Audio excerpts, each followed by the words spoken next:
Guten Tag alle, Herr Wallis hier.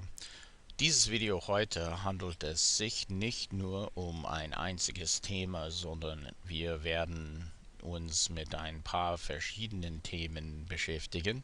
So this video today doesn't deal with one specific topic, but we're going to handle a few topics. We're going to start with some word order basics in German, and here I have given you a list of six different parts of speech slash words, and I've asked you to create 5 possible combinations using German word order. So the first time we're just going to go through them. I'm going to emphasize the time here and start with the adverb gestern, and then in German the first verb is normally in the second idea, second position. So it's not necessarily the second word, but it's the second idea of the sentence. So we have our time expression, then we're going to have our first verb, and then we're going to have our subject closely right next to that, do, and then we're going to have the manner that we went. So this is mit dem Auto, and then the place, nach Berlin, and at the end we're going to have our secondary verb, which is also a word order in German. When you have two verbs, you're going to have one verb in that second position, second idea, and the other verb will normally be at the end. Okay, here's another. We can form a question here out of these phrases, and we can say, Bist du gestern mit dem Auto nach Berlin gefahren? Which is, have you driven yesterday with the car to Berlin?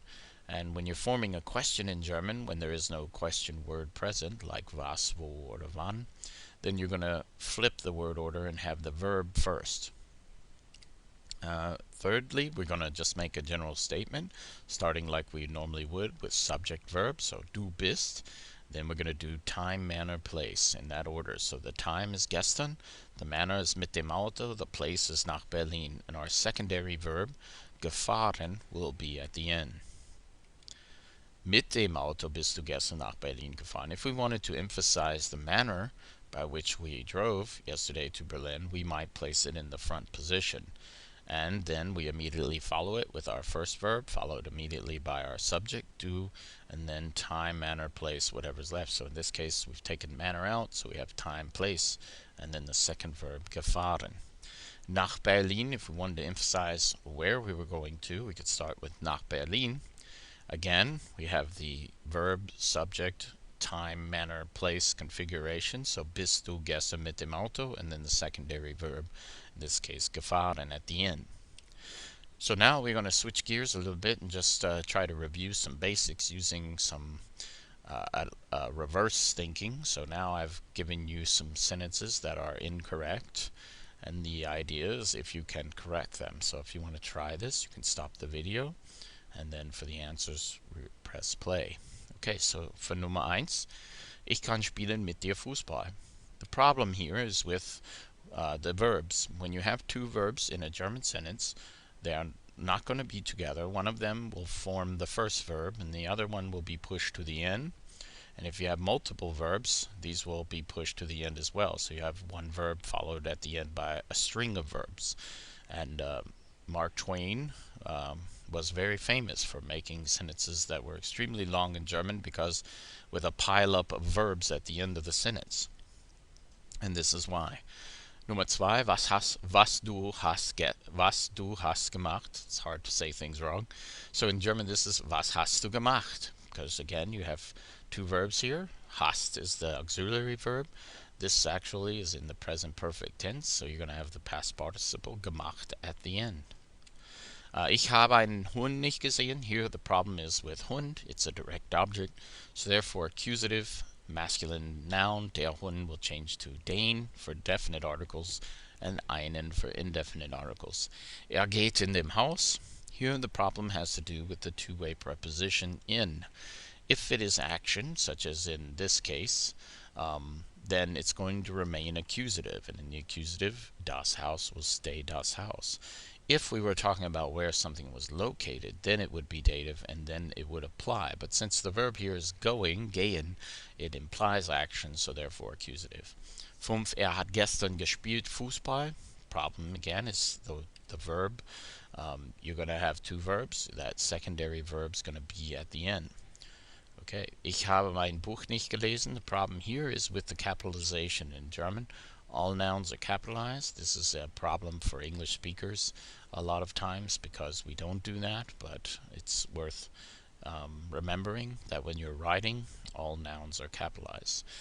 7. Ich habe nicht Hund.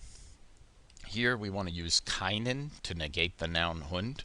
This is also a source of problems for Americans and English speakers in general, because in English, modern English, you no longer have this capability to just negate nouns with something different. In English, we would say, I don't have a dog. I do not have a dog. We don't say, I have no dog anymore. You can say that, but it's probably less likely, or definitely less likely, than to say, I don't have a dog, at least in America. Okay, Nummer 8, hat dir nicht gesehen.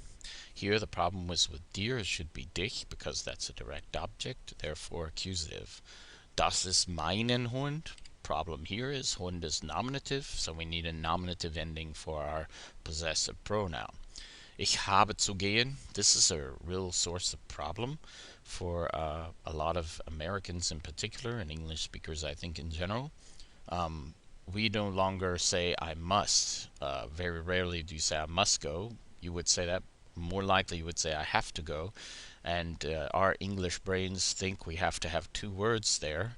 So often, if you're not experienced, you might say ich habe zu, meaning I have to. But in German, this would just be the modal verb muss. Ich muss gehen.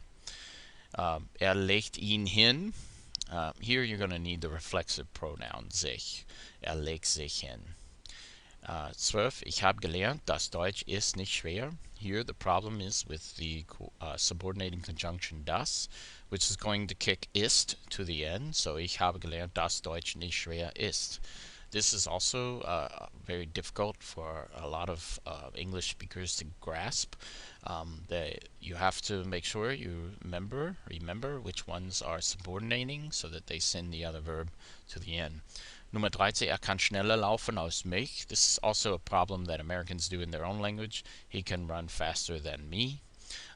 It should be he can run faster than I. So it's the same in German. Kann schneller als ich laufen. 14, ich habe nach Atlanta gefahren. The problem here is in the present perfect tense, which is what we're using here. While in English we only have one helping verb, and that's have. In German they have two, and it depends. In this case, since you're moving from one place to another, it's clear movement, you're going to use sein as the helping verb. So instead of habe, it should be ich bin nach Atlanta gefahren. But when you translate this into English, into German, or into English, don't translate it as I am driven to Atlanta. That would be incorrect. In English, we would translate that bin as I have. Du kannst sprechen Deutsch.